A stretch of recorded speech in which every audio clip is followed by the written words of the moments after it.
নমস্কার। রূপকথার ঝুলিতে আজকে একজন কালজয়ী লেখকের কথা বলবো। কালজয়ী লেখক আমাদের বাংলা সাহিত্যে বেশ কয়েকজন আছে, কিন্তু আমি শরদিন্দু বন্দ্যোপাধ্যায়কেও একজন কালজয়ী লেখক হিসেবেই গণ্য করি।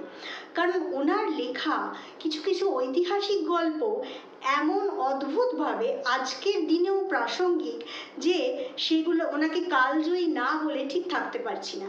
আমরা যদিও শরদিন্দু বলতে ভাবি ব্যোমকেশ বক্সী, শরদিন্দু বলতে ভাবি ভূতের গল্প, বড়দা, কিন্তু শরদিন্দু অসাধারণ কিছু ঐতিহাসিক গল্প লিখেছিলেন।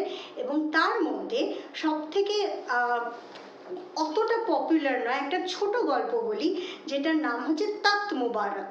আর তখ্ত মুবারক এই গল্পটা শুনে আপনারাই আমাকে জানাবেন যে আজকের দিনে এই তখ্ত মুবারক কতটা প্রাসঙ্গিক।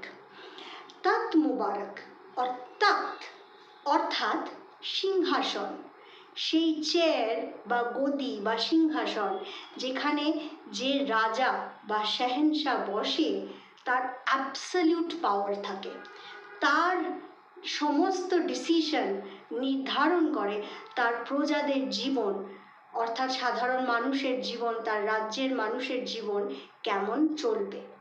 এই তখ্ত মুবারক মুর্শিদাবাদের রাজবাড়িতে প্রায় 150 বছর ধরে পড়েছিল। তখ্ত মুবারক এই ক্ষেত্রে একটা খুব অসাধারণ নয়, বাট পাথরের তৈরি একটা সিংহাসন। এই সিংহাসনটা মুর্শিদাবাদের রাজবাড়িতে প্রায় 150 বছর ধরে যখন পড়েছিল, লর্ড কার্জনের সময় উনি সেই সিংহাসনটাকে নিয়ে এসে স্থাপিত করেন ভিক্টোরিয়া মেমোরিয়ালে। তো এই সিংহাসনটা ময়ূর সিংহাসনের মতো যে খুব সুন্দর দেখতে তা কিন্তু নয়, খুব সাধারণ একটা পাথরের সিংহাসন, কিন্তু সিংহাসনটার একটা অদ্ভুত আকর্ষণ আছে। আর সেই আকর্ষণটা ঠিক কী বলা যায় না, কিন্তু এটুকু বলা যায় যে বারবার মুঘল সাম্রাজ্যের শেহেনশাহদের বা শেহজাদাদের এই সিংহাসন আকর্ষণ করেছে তার উপর বসার জন্য এবং সেই অ্যাবসলিউট পাওয়ার দিয়ে রুল করার জন্য।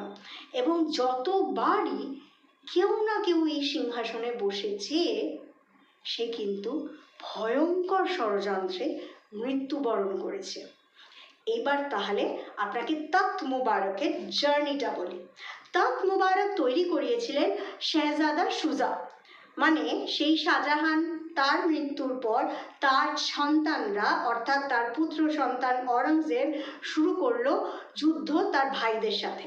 সুজা খান তাড়া খেয়ে মুঙ্গেরে চলে এসে এই তখ্ত মুবারক তৈরি করলো এই আশায় যে সে দিল্লির শেহেনশাহ হয়ে বসবে। কিন্তু এই তখ্ত মুবারকে যেই দিনই সে বসলো, সেই দিনেই অরঙ্গজেবের যে সেনাপতি মির্জুমুল্লা সে এসে মুঙ্গেরকে আটক করলো এবং সুজা সেখান থেকে পালিয়ে বঙ্গদেশে পালিয়ে গেল এবং সেখান থেকে সে চলে গেল সুদূর আরাকানে। এই প্রত্যেকটা জার্নিতে সুজা তখ্ত মুবারককে তার সঙ্গে রেখেছিল এবং অবশেষে আরাকানে মির্জুমুল্লার হাতে তার মৃত্যু হয়। এবং মির্জুমুল্লা শেষ পর্যন্ত এই তখ্ত মুবারককে বাজেয়াপ্ত করে সেই তখ্ত মুবারকে বসে অরঙ্গজেবকে হারিয়ে এবং তার সাথে গদ্দারি করে আবার দিল্লির শেহেনশাহ হয়ে বসার স্বপ্ন দেখে। আর সেই স্বপ্নটা বোধহয় সে মদ্যপ অবস্থায় কাউকে বলে ফেলেছিল, কারণ মির্জুমুল্লাও এই তখ্ত মুবারকে বসার পর অদ্ভুতভাবে আকস্মিক মৃত্যুবরণ করে এবং কোনো একটা ষড়যন্ত্রের শিকার হয়। তারপর এই তখ্ত মুবারক চলে যায় মুর্শিদ কুলি খান, অর্থাৎ আজকে যার নামে মুর্শিদাবাদ, তার জামাই সুজা খানের কাছে।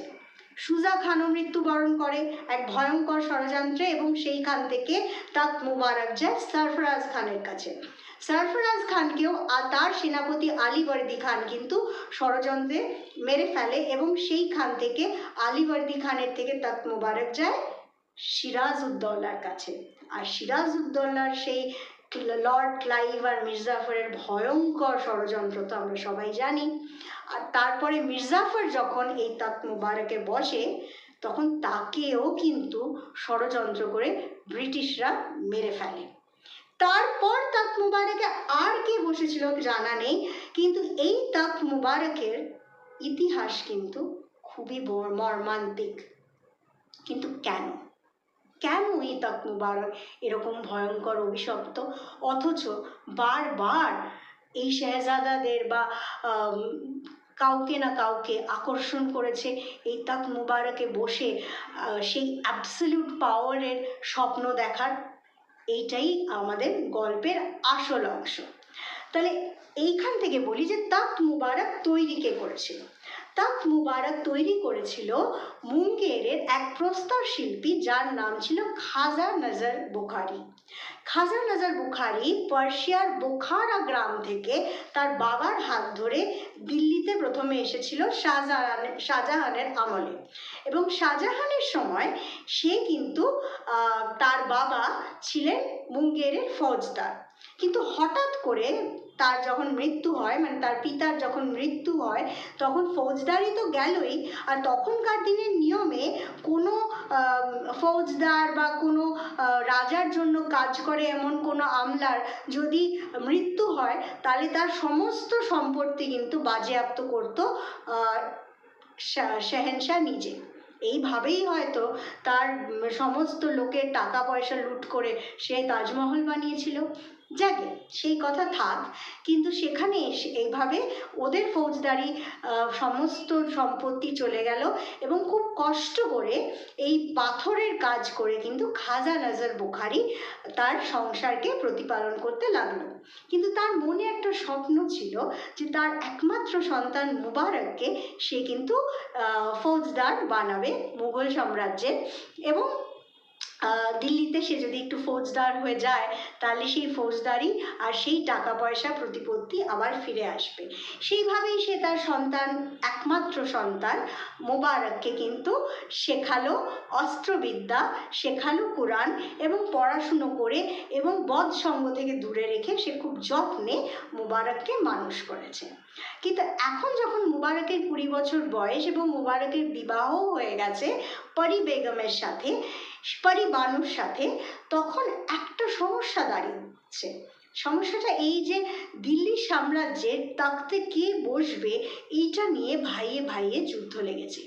আর আপাতত সুজা খান কিন্তু দিল্লি থেকে পালিয়ে, অরঙ্গজেবের থেকে পালিয়ে মুঙ্গেরে এসে লুকিয়ে আছে, এবং মুঙ্গেরের চারিদিকে, সেই দুর্গের চারিদিকে সে কিন্তু আপাতত প্রাচীর তৈরি করছে, সুড়ঙ্গ তৈরি করছে, যাতে যদি অরঙ্গজেব বা অরঙ্গজেবের সেনাপতি মির্জুমুল্লাহ আসে তাহলে সে যাতে ডিফেন্ড করতে পারে, পালাতে পারে। আর এই সময় একদিন কি হয়েছিল, আর এখানে একটা জিনিস বলে রাখা খুব দরকার, এই সমস্ত শেহজাদারা, মানে অরঙ্গজেব হোক, সুজা হোক, এরা প্রত্যেকেই কিন্তু ভীষণ শক্তিশালী ছিল, প্রত্যেকেরই অনেক যুদ্ধবিদ্যায় কিন্তু তারা খুব তুখর ছিল, কিন্তু তাদের নিজস্ব একটা সমস্যাও ছিল। এই সমস্যাটা হচ্ছে এই যে তারা কিন্তু অসম্ভব ভোগী ছিল, ভোগ বিলাসটা তাদের ভীষণ বেশি ছিল। মদ, তারপরে হারেমের সমস্ত মহিলাদের ভোগ করা, এইটাই তাদের জীবনের একটা বিরাট অংশ ছিল। কাজেই অ্যাম্বিশনের সাথে সাথে তাদের কিন্তু এই জিনিসটাই অনেক সময় অধঃপতনের কারণ হয়ে দাঁড়াতো। আর সুজা খান যেটা করেছিল সেটা হচ্ছে যে একদিন সে সকালবেলা, দিনের বেলা সে কী করতো, দিনের বেলা সে সাধারণ মানুষের বেশে ঘুরে বেড়াতো সারা মুঙ্গেরে এবং কাজ পর্যবেক্ষণ করত। আর তার সঙ্গে, তার সাথে থাকতো তার অত্যন্ত খাস খান ভাই বা আলিবর্দী খান। এটা সেই মুর্শিদাবাদের আলিবর্দী খান নয়, এটা সুজার নিজস্ব পার্সোনাল সেনাপতি বলতে পারেন, সে হচ্ছে আলিবর্দী খান, যাকে সে খান ভাই বলে অসম্ভব বিশ্বাস করত। তো এই খান ভাই আর সুজা একদিন কাজ তদারকি করতে, প্রাচীরের কাজ, সুড়ঙ্গের কাজ, এসব তদারকি করতে মুঙ্গেরে শহরে বেরিয়েছে। আর বেরিয়ে সে একটা সরাইখানায় আকণ্ঠ মদ গিলে, সে আকণ্ঠ মদ গিলে তার ঘোড়াদের জল খাওয়ানোর জন্য যমুনার পাড়ে গেছে। কিন্তু যমুনার পাড়টা কি ছিল না, যমুনার পাড়টা একটু মানে কি বলবো, উঁচু ছিল, আর ঘোড়াগুলো না ঠিক নেমে জল খেতে পারছিল না। আর সেই পাড়ের ধারেই বসে মাছ ধরছিল মুবারক। মুবারক অর্থাৎ খাজা নজর বুখারির ছেলে মুবারক, সেই মুবারক। আর মুবারক তাদেরকে ঠিক চিনতে পারেনি, যে যে শেহজাদা সুজা এটা সে চিনতে পারেনি। সে নিজের মতো মাছ ধরছে আর দেখছে যে দুজন সৈনিক এসে তাদের ঘোড়াকে জল খাওয়ানোর চেষ্টা করছে, কিন্তু হঠাৎ সে একেবারেই সেটাতে পাত্তা দেয়নি। এই ব্যাপারটা ভয়ঙ্কর রাগ সৃষ্টি করলো সুজার মনে, এবং সুজা বেশ গালাগালি দিয়েই বললে, এই বাদির বাচ্চা, চুপচাপ বসে আছিস যে, ঘোড়াগুলো কোন দিক থেকে নেমে জল খেতে পারবে বলতে পারছিস না? আর তখন মুবারকের ভীষণ রাগ হয়ে গেল। সে বলল, বাদির বাচ্চা, তুই ভদ্রভাবে কথা বলতে জানিস না? উত্তর দেব না, যা যেদিক থেকে পারিস তোর ঘোড়াকে জল খাওয়া। ব্যাস, এই কথা শুনে তলোয়ার বার করলো সেই সৈনিক, অর্থাৎ সৈনিকের ছদ্মবেশে শেহজাদা সুজা। আর আলীবর্দী খান বলল, তুমি জানো কার সাথে কথা বলছো? এটা হচ্ছে শেহজাদা সুজা, তোমার সাহস তো কম না, তুমি গুস্তাখি করে তুমি শেহজাদা সুজাকে বলছো বাদির বাচ্চা। ব্যাস, মুবারকের ভেতরে ভয় হলো ঠিকই, কিন্তু তার রাগটা এবং অপমান বোধটা এতটাই তীব্র হয়েছিল যে সে বলল যে, শেহজাদা সুজা, ও ভাইয়ের কাছে পরাজিত হয়ে তাড়া খেয়ে এখানে মুঙ্গেরে এসে লুকিয়ে আছো, আর আমার মতো নিরস্ত্র একটা সাধারণ মানুষকে ওপর গালিগালাজ করে তোমার সাহস আর বীরত্ব দেখাচ্ছ? লজ্জা করে না? এই কথাটা যে সুজাকে তার সব থেকে খাস লোকেরাও বলতে সাহস করে না, সেই কথাটা মুবারক অনায়াসে বলে দিল। আর মুবারকের এই কথাটা সুজার অন্তরকে যেন এক চাবুকের ঘায়ের মতো দগ্ধ করল। সুজা সঙ্গে সঙ্গে তলোয়ার বার করলো, আর আত্মরক্ষা করার জন্য মুবারকও কিন্তু তার হাতের বড়শি দিয়ে সুজার মুখে একটা আঁচড় কেটে দিল। কিন্তু তা দিয়ে কি আর আত্মরক্ষা হয়? ওদিকে তলোয়ার হাতে সুজা বসিয়ে দিল মুবারকের গলায়। এক মুহূর্তে গল গল করে রক্ত বেরিয়ে মুবারক মৃত্যু মুখে পতিত হলো। আর মুবারকের সেই মৃত দেহ নিয়ে সুজা চলে গেল তার বাড়ি খাজা নজর বুখারির কাছে। খাজা নজর বুখারি সাধারণ মানুষের জন্য পাথরের স্তম্ভ বানায়, পাথরের দরজা বানায়। তাছাড়াও তার কিন্তু অসম্ভব সম্মান আছে হিন্দুদের এবং মুসলমানদের কাছে, কারণ সে অসাধারণ মন্ত্রপুত জল লোককে দেয় এবং সেই জল দিয়ে লোকে সুস্থ হয়ে ওঠে। সেই মুহূর্তে খাজা নজরের কাছে একজন হিন্দু প্রতিবেশী বলতে পারেন এসেছিলেন।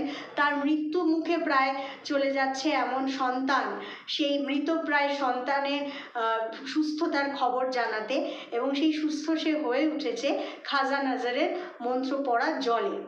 এবং সেই সময় ঢুকলেন শেহজাদা সুজা, আর তার ঘোড়ার উপর নিষ্প্রাণ দেহ মুবারকের। আর সে কি করলো?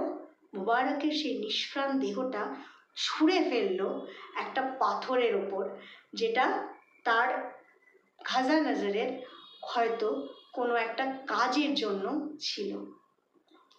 খাজা নজর স্তম্ভিত হয়ে গেলেন নিজের সন্তানের সেই নিষ্প্রাণ দেহটা দেখে।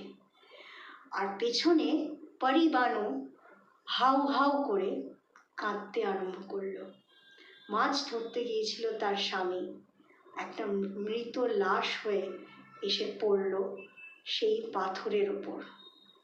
প্রাণ কেঁদে উঠল তার, আর খাজা নজরের মুখ থেকে একটা কথাও বেরোলো না, সে নিজেই যেন পাথর হয়ে গেছে। আর ঠিক সেই সময় খান ভাই অর্থাৎ আলীবর্দী খান বলল যে, গুস্তাখি করেছে আপনার ছেলে মুবারক, তারই শাস্তি পেয়েছে। শেহজাদা সুজাকে সে অপমান করেছে, আঘাত করেছে মুখে, ওই দেখুন, আর তারই শাস্তি পেয়েছে, জান্নাত নসিব হবে তার। কিন্তু আপনি আপনার ছেলেকে কিন্তু ভালো মানুষ করেননি, সে মুখে মুখে তর্ক করেছে, গুস্তাখি করেছে। একটা কথাও কানে গেল না খাজা নজরের। ছেলের দিকে হাঁ করে তাকিয়ে রইলেন, চোখ থেকে জলও বেরোলো না, অদ্ভুত কষ্ট তার। আর এদিকে পরিবানুর চোখের জলের আওয়াজ শুনে শেহজাদা সুজা একটা অদ্ভুত ভাবে সেই দিকে তাকালো। তাকিয়ে কিরম একটা অসহ্য কাম লালসায় ভর্তি একটা দৃষ্টিতে ওই সদ্য হারানো স্বামী হারা বিধবা মহিলার দিকে তাকালো। খেয়াল করেনি পরিবানু অঝরে কাঁদছে সে তার স্বামীকে হারিয়ে, আর এদিকে শেহজাদা সুজা ভাবছে যেন সাধারণ একটা প্রস্তর শিল্পীর বাড়িতে এত অসাধারণ সুন্দরী একটা মেয়ে, আর আমি তাকে ভোগ করছি না। কিন্তু আপাতত সে কিছু করলো না, চলে গেল সেখান থেকে। কিছুদিন পরে আলিবর্দী খান আসলো, এসে বলল খাজা নজরকে যে দেখুন আপনার ছেলের বউ অর্থাৎ পরিবানু সে তো এখন তার স্বামীকে হারিয়েছে, তো এইভাবে সে আর কিভাবে জীবন কাটাবে, তার থেকে ভালো শেহজাদা সুজা ওনাকে ওনার হারেমে রাখতে চান, আর আনন্দে থাকবে, সুখে স্বাচ্ছন্দ্যে থাকবে, এখানে গরিব ঘরে থেকেই বা কি করবে। খাজা নজর ভাবলেন যে কতটা কঠোর হতে পারে এরা। হ্যাঁ, তার সন্তানকে তো নিয়েই নিয়েছে, আজ তার ঘরের আবরু, তার ছেলের বউ, তার সন্তানের একমাত্র স্ত্রীকেও নিয়ে চলে যাবে। কিন্তু কি বা করতে পারে সে, কতটুকু ক্ষমতা এই শেহজাদার কাছে? সে একটা দরিদ্র প্রস্তর শিল্পী, সাধারণ জীবনযাপন করে, সামাজিকতা নিয়ে চলে, 10টা মানুষের সাথে থাকে, হ্যাঁ কিছু মন্ত্রপুত জল দেয় মানুষকে, কিন্তু তার ছাড়া এই অসাধারণ বীর কিন্তু জঘন্য নোংরা এই মানসিকতার শেহজাদার সাথে সে কি করতে পারে? নিয়ে যাক নিয়ে যাক নিয়ে যাক মেয়েটাকে, যদি মেয়েটা প্রাণে বাঁচে তাই ভালো, এখানে রাখলে তো আর প্রাণে বাঁচাতে পারবেন না। আর কি আরও গুস্তাখির কি আরও শাস্তি আছে? কিন্তু খান ভাই বললেন হ্যাঁ, আরেকটা ইচ্ছা আছে শেহজাদার, আর ইচ্ছাটা হলো যে আপনি তো পাথরের কাজ করেন, আপনি ওনার জন্য একটা তখ্ত অর্থাৎ একটা সিংহাসন বানিয়ে দিন, সেই তখ্তে বসে উনি দিল্লি থেকে শেহেনশাহ হয়ে চারিদিকে রাজ্য চালাবেন। তখ্ত তখ্ত। সন্ধেবেলা কি হলো, এসে পরিবানুকে বেশ কয়েকজন মহিলা হারেমের এসে নিয়ে গেল। পরিবানুর সেই অঝরে কান্না আস্তে আস্তে মিলিয়ে গেল, আর তখন একা খাজা নজর সেই পাথর খণ্ড যার উপরে তার সন্তানের নিষ্প্রাণ দেহটা এসে সুজা ফেলেছিল তার দিকে তাকিয়ে অন্যমনস্ক হয়ে বলতে লাগলো তখ্ত তখ্ত মুবারক তখ্ত মুবারক তখ্ত মুবারক। সেই পাথরে এখনো কিন্তু তার সন্তানের রক্তের দাগ রয়েছে। তিনি তৈরি করলেন একটা তখ্ত অর্থাৎ একটা সিংহাসন সেই পাথরের খণ্ড দিয়েই। সেই পাথরের খণ্ড যেখানে লেগে রয়েছে তার সন্তানের শরীরের রক্ত, সেই পাথরের খণ্ডে তিনি ঢেলে দিলেন তার সমস্ত রাগ, দুঃখ, অভিমান, অপমান আর সমস্ত পিতৃ হৃদয়ের অভিশাপ। মন্ত্রপুত জল না করে এবার মন্ত্রপুত এই তখ্ত তৈরি করলেন খাজা নজর বুখারি। আর সেই তখ্ত যখন সুজার কাছে গিয়ে পৌঁছালো, সুজা মুগ্ধ হয়ে সেই তখ্তে বসে দিল্লির শেহেনশাহ হওয়ার স্বপ্ন দেখছে। আর ঠিক সেই সময় খবর এলো যে দিল্লি থেকে মির্জু মোল্লা মুঙ্গেরের পথে রওনা হয়েছে। আর তারপরের ঘটনাটা তো আপনারা জানেন। এই তখ্ত মুবারক যতবার কেউ লোভ করে অন্যের কষ্টে, অন্যকে কষ্ট দিয়ে, প্রজাকে কষ্ট দিয়ে কোনো অহংকারী রাজা যতবার এই তখ্তে বসেছে বা বসবে, খাজা নজর বুখারির সেই ভয়ঙ্কর পিতৃ শোকার্ত হৃদয়ের অভিশাপ তাকে গিলে খাবে। এই ছিল তখ্ত মুবারকের গল্প। শরদিন্দু বন্দ্যোপাধ্যায় লেখা তখ্ত মুবারক। আশা করি আপনাদের ভালো লেগেছে। শুনতে থাকবেন, দেখতে থাকবেন রূপকথার ঝুলি। আর এই রূপকথার ঝুলিতে আপনাদের ঝুলি থেকে কোন গল্পটা শুনতে ইচ্ছা করছে আমাকে অবশ্যই জানাবেন কমেন্ট বক্সে। নমস্কার।